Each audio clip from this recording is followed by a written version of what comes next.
Hello दोस्तों, मैं doctor Dharmendra Kumar Sinha, visiting professor and psychologist. आप अपने इमोशन को कैसे बैलेंस करें, इसके संबंध में आज मैं अपना थॉट शेयर करने जा रहा हूँ। मित्रों, कुछ लोग इतने ज़्यादा भावुक होते हैं कि छोटी सी छोटी बातों को भी दिल से लगा लेते हैं। ऐसे लोगों का अपनी भावनाओं पर नियंत्रण नहीं रहता। चिड़चिड़ाहट, झल्लाहट, गुस्सा, ग्लानि और भय जैसे भाव हरदम उन्हें घेरे रहते हैं। उनकी ये भावनाएं उन्हें कैदी बनाए रखती है, वे खुलकर नहीं जी पाते। अपने आसपास के माहौल को देखकर संवेदनशील होना अच्छी बात है, क्योंकि संवेदनहीनता हमें एक बेहतर इंसान बनने से रोकती है। पर कुछ लोग इतने ज़्यादा भावुक होते हैं कि छोटी से छोटी बात को भी दिल से लगा लेते हैं। भावुक होना गलत नहीं है, यह एक बेहद जरूरी मानवीय गुण है, पर अति भावुकता कई बार नुकसान पहुंचा देती है। किसी विपरीत माहौल में अपने भावों को नहीं संभाल पाना परेशानी को बढ़ा देती है। मित्रों, अक्सर ऐसा होता है कि हम सोचते कुछ और हैं पर होता उसके बिल्कुल विपरीत है, या फिर जब कोई कार्य हमारे मन के मुताबिक नहीं होता तो हम परेशान हो जाते हैं। कुछ लोग इस बात को सहजता से लेते हैं, जबकि कुछ आवेग में आ जाते हैं और कभी कभी ज़्यादा क्रोध में अपना ही नुकसान कर बैठते हैं। इसी प्रकार दुख या निराशा भी ऐसे ही भाव हैं जो यदि हावी हो जाएं तो बुरा प्रभाव छोड़ते हैं। इसलिए अपने लक्षणों को समझना और उन पर काबू पाना बेहद जरूरी है। जब हम स्वयं को विपरीत परिस्थितियों में घिरा पाते हैं तो हमारे दिल में एक अनचाहा डर पनपने लगता है, जिससे हमारा मस्तिष्क हमें आक्रामक होने के संकेत देने लगता है। ऐसा इसलिए होता है ताकि उन विपरीत परिस्थितियों को हम अपने अनुरूप ढाल सकें, पर यह तरीका पूरी तरह ठीक नहीं है। दरअसल विपरीत परिस्थितियों में आक्रामक होने की बजाय संयम से काम लेना जरूरी होता है, ताकि शांत दिमाग से समस्या का हल निकाला जा सके। मसलन जब किसी की बात से हम सहमत नहीं होते तो हम अलग अलग तरह से अपनी असहमति व्यक्त करते हैं। कुछ लोग संयम से काम लेते हुए अपना पक्ष रखते हैं, तो वहीं कुछ अन्य बहस पर उतारू हो जाते हैं।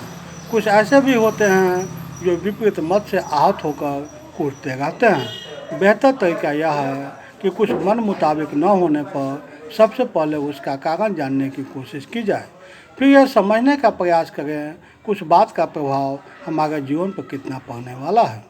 कहीं ऐसा तो नहीं कि आप नाहक ही किसी गैर जरूरी बात पर अपनी सख्त प्रतिक्रिया दे रहे हों। यह भी आकलन करें कि जिस व्यक्ति ने आपको आहत किया है उसका आपके जीवन में क्या स्थान है।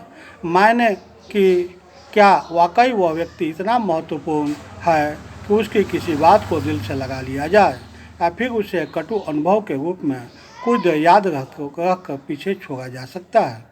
जब इन प्रश्नों के उत्तर आप स्वयं से समझ लेंगे तो पाएंगे कि कोई भी व्यक्ति या स्थिति आप पर इतनी हावी हो ही नहीं सकती कि अपनी भावनाओं पर से नियंत्रण खो दे। अब हमें यह तो पता लग ही गया है कि स्वयं को भावनाओं का बंदी होने से कैसे बचाया जाए, पर क्या इससे बेहतर यह नहीं होगा कि यह स्थिति आने से पहले ही आप समझ जाएं। यदि यह कला आपने सीख ली तो निश्चित रूप से जीवन में ज़्यादा शांत एवं खुशहाल रहेंगे, और यह कोई मुश्किल कार्य नहीं है। आपको सिर्फ अपने सोचने का नज़रिया बदलना है। हो सकता है कि शुरुआत में आपको कुछ परेशानी हो, पर निरंतर प्रयास द्वारा इस लक्ष्य को निश्चित रूप से हासिल किया जा सकता है। लेकिन इसका यह अर्थ बिल्कुल नहीं है कि आप अपनी भावनाएं व्यक्त करना ही छोड़ दें।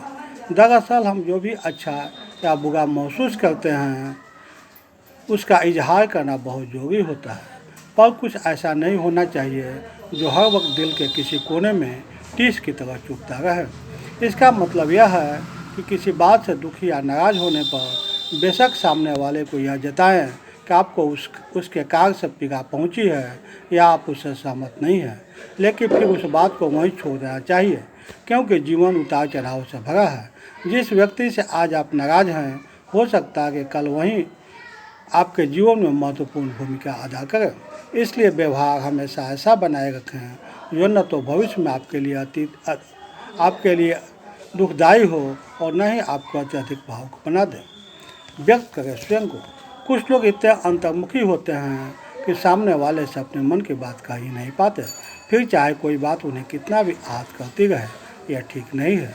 खुद को व्यक्त न करने से धीरे धीरे मन में बुरे विचार जमा होने लगते हैं, जो खीज और झल्लाहट के रूप में अकारण दूसरे पर निकलने लगते हैं। जरूरी नहीं हर बार आप ही किसी बात को गलत तरीके से ले रहे हों।